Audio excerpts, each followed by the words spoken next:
Benjamin Sesko the next Erling Haaland, or just being overrated because of the similarities? Who are the young generational forwards in the world at the moment, and the careers of Ronaldo Nazario, Adriano and Michael Owen? All of that is coming up in this video. But before we go any further, let me tell you about the sponsor of today's video, which is a necessity in 2022 on the internet, and that's NordPass. NordPass works to securely store your login details behind a master password, sync all your passwords and secure your information across all your devices, and allow for easy retrieval across any of your devices as well. I myself use NordPass as it takes away the stress and hassle of creating and storing your passwords. If you store your login information on your notes or somewhere that isn't protected and secured, then it's essentially like leaving the keys to your house on the doormat outside, waiting for someone to potentially hack your device and then access all your accounts, which is of course a nightmare. NordPass also allows you to generate extremely safe passwords to further protect your accounts, whilst also coming up with an autofill feature which is very convenient for day-to-day use. You can also use it on up to 6 devices, with your credentials being synced across all of those devices, so NordPass is pretty much the only subscription you are going to need to keep all your account details safe online. You can get exclusive access to NordPass's best offer by clicking the link in the description, and if you use code ATLANTISFOOTBALL at checkout, you'll also get an additional month free. That's the code ATLANTISFOOTBALL at checkout to get an additional month free. A link will be left in the description below. So with the whole circus surrounding Cristiano Ronaldo still going on, Manchester United have been linked with Red Bull Salzburg's highly rated 19-year-old Slovenian forward Benjamin Sesko. Now, some reports seem to suggest that United are pushing for a deal this summer, though other reports seem to suggest that they may wait till next summer if Ronaldo stays for another season. The reported fee demanded by Salzburg seems to be around the £55 million mark, though they are suggesting that they don't want to sell him this summer and would prefer to allow him to leave next summer, though I do find it hard to believe that if United are willing to pay the fee, they won't be forced to sell. But how good is he actually? So Sesko is 6'4" in height, around the same as Erling Haaland, but like the Norwegian, his height doesn't cause him technical deficiencies, as he's a very good close control dribbler and very good at linking the play with short sharp passes when he drops off from the forward line. When he receives the ball in congested areas, his footwork is impeccable, which is exactly what Ten Hag would need from a centre forward, as this would allow United to link the attack quickly, but I will explain in more detail how Sesko would fit tactically into this United side later on in the video. The comparisons to Erling Haaland are understandable. Both are tall forwards around 6'4", 6'5", and are what I would describe as advanced forwards. They can drop off and link the attack when needed, but primarily they come alive when using their pace and acceleration to make sharp runs in behind the back line, into goal scoring positions, or in the box in the final third looking to receive shooting opportunities from crossing positions. Haaland and Sesko both have this unique ability to almost bulldoze their way into goal scoring positions. If you look at Haaland's goals at Molde and Salzburg, a lot of them came from chances he created through his physicality and power, and in the modern game this seems to be something that a lot of strikers have lost. With now strikers being better technically than maybe 20 years ago, but not having the same goal scoring ability in all situations, because they don't have the aerial threat or the threat in behind the back line. But even when you get into those positions, you still need the finishing ability to make it count. This is something that both Haaland and Sesko have in abundance, and if we look at Sesko's stats we can see this. Now I should preface that obviously only just turning 19, the Slovenian hasn't played a massive amount of games at the top level. He scored 21 goals in 29 appearances whilst on loan at FC Liefering during the 2020-2021 season in the Austrian 2nd Division. Last season at Red Bull Salzburg he hit 5 goals in 24 appearances, though he did only play 964 minutes, which is why his goal return does seem quite low given the hype. He turned 19 in May, and so he is still extremely young, as at the same age Haaland had only made 2 appearances for RB Salzburg, scoring 1 goal by the time he had turned 19. So Sesko is very much on a good path right now. His performances in pre-season, particularly against Liverpool, have further added fuel to his already growing fire.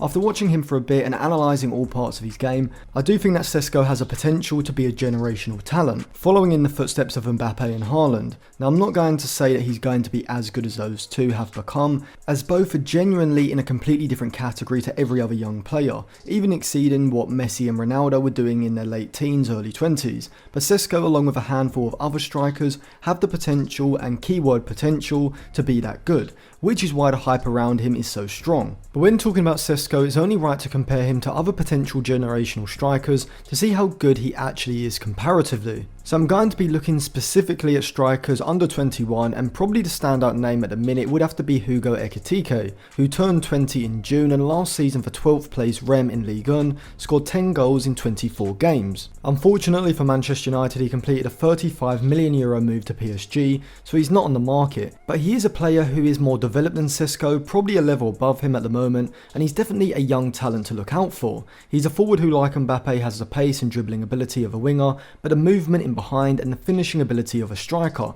Also, like Sesko, he's a fairly tall player, standing at around 6'2", 6'3", but has excellent close ball control and technical ability, being able to drop deep and link the attack, which makes him pretty much the complete forward in some regards. So he is definitely what I would consider a generational talent. Karum Adeyemi is another standout striker in this generation, and like Haaland and Sesko, he came through the Red Bull Salzburg system before getting a €30 million transfer to Borussia Dortmund this summer, being the Erling Haaland replacement. Adeyemi doesn't have the same physicality or power as Haaland or Sesko, being around 5 or 6 inches shorter at 5'11", and having a more diminutive build. However, like those two, he does have the pace and shooting ability that allows him to race away from defenders and get into shooting positions and then finish the chances when he gets there. Last season for Red Bull Salzburg, he scored 19 goals in 29 appearances in the Austrian Bundesliga, 3 in 8 in the Champions League, and a total of 23 in 43 games across all competitions, just above 1 goal every 2 games, which is extremely impressive for a 20-year-old striker. Now, I would have preferred United to go for either Adeyemi or Ekitiko over Sesko, but that is more down to them being slightly older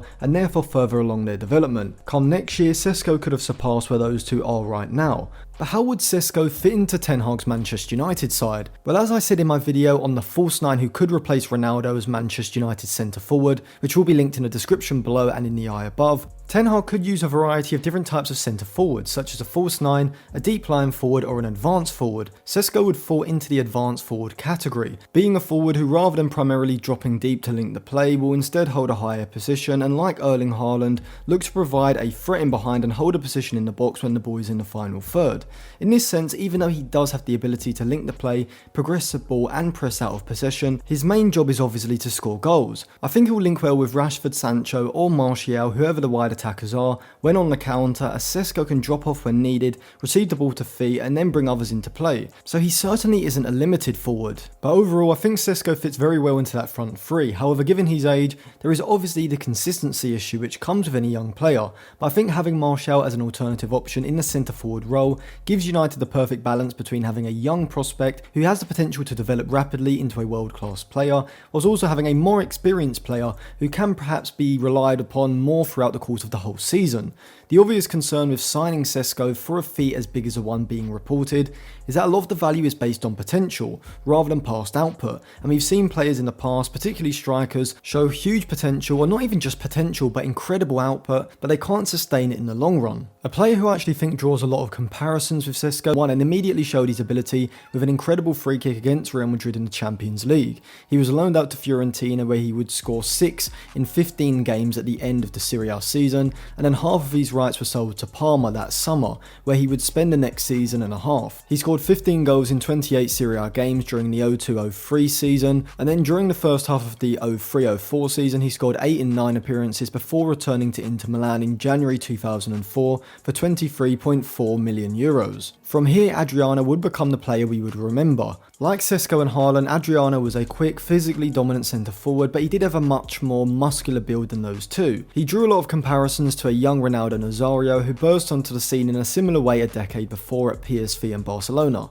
Adriano was a complete sheep. The following season he would hit 19 goals in 47 games in all competitions, but after that he would fall into depression and demotivation and fell off really, not being able to return to the same heights of 2004, when he was so good at Inter Milan and would be Brazil's star player in the 2004 Copa America victory. Obviously this is an extreme case of a player declining so rapidly, but it has to be taken into consideration. But I think Sesko, like Adriano, has that wow factor. Adriano's sheer pace and power combined with his shooting ability was what made him the player he was, and that is the same with Sesko, so I definitely think we could see the Slovenian having a blow up season where he becomes almost unplayable at times, which is something that can be quite unique to these powerful, physically dominant centre forwards. Adriano was around 21-22 when he really started to blow up, but a striker who burst onto the scene at a younger age like Mbappe and Haaland was Michael Owen, who made his debut for Liverpool back in 96-97, before he would then establish himself as a starter in the 97-98 season when Robbie Fowler would pick up a long-term injury. Owen, similar to the breakout strikers of this generation, had explosive pace combined with exceptional finishing,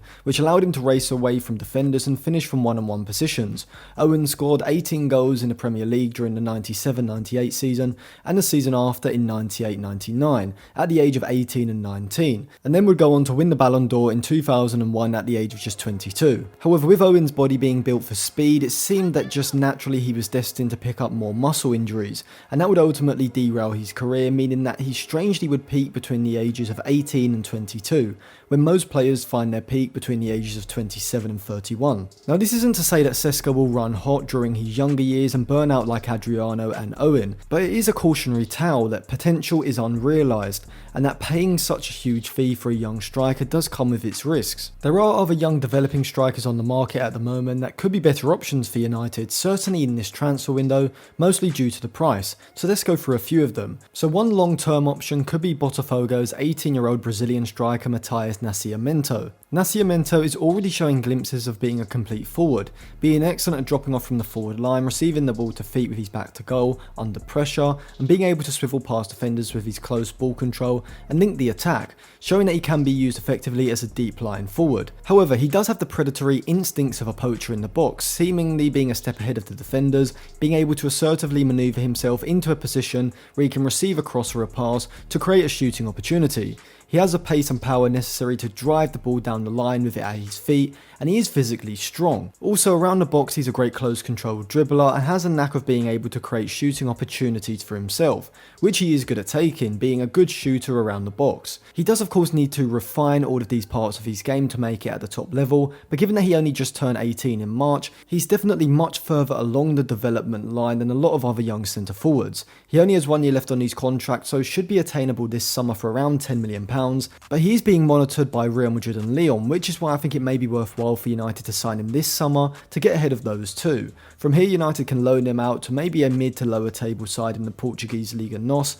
or even to a Spanish second division side, which I think could be a good place for him to play regularly and further develop his game. I think he'd be suitable if Ronaldo was to stay, as United wouldn't necessarily need a starting striker right now, and Nascimento could be a good long-term replacement for Ronaldo. Another centre forward could be Hoffenheim's 20-year-old French centre forward Jorginho Rutter. Now Rutter, like Nascimento, is very good technically and has the ball control to be able to drop off and receive passes to feet, and then the ability to turn swiftly and use his close control dribbling in a very similar way to how Nascimento does. Rutter doesn't have the same goal scoring instincts as Nascimento, and so he's very much more of a creative forward than a goal scoring one, though his FBref report over the past 365 days does look very impressive for such a young player. He ranks in the 75th percentile for non-penalty goals and the 64th for non-penalty XG, whilst also overperforming his non-penalty XG by 0.08 per 90. He also ranks in the 75th percentile for expected assists, the 88th for dribbles, and the 66th for progressive carries, so you can see that Rutter isn't producing top level output just yet, but for goal scoring, chance creation and ball progression, he seems to be just a level below, which is extremely promising considering he is just 20 years old. He'd likely cost in excess of £30 million due to him having a contract at Hoffenheim until 2026, but even though it would be somewhat of an expensive signing, I think Rutter is definitely a player with the potential to warrant it, and unlike Sesko, already has quite a bit of top level experience. So to round it up, I do think that Sesko has the potential to be a generational talent, but due to his age and limited game time at the moment, it's hard to fully establish whether he'll be able to translate this into one of the top 5 leagues. I do think he'd be a good signing for Manchester United, even though a fee of £55 million would be very much overpriced. So Sesko is definitely a potential world-class talent, but I do think a move to Manchester United this summer may be a bit premature for his career. And like Erling Haaland, I do think that maybe he would benefit from another season at Red Bull Salzburg before making a move next summer. So thank you for watching, give the video a like, subscribe to the channel and click the bell, check the description for more videos and put your thoughts in the comment section below.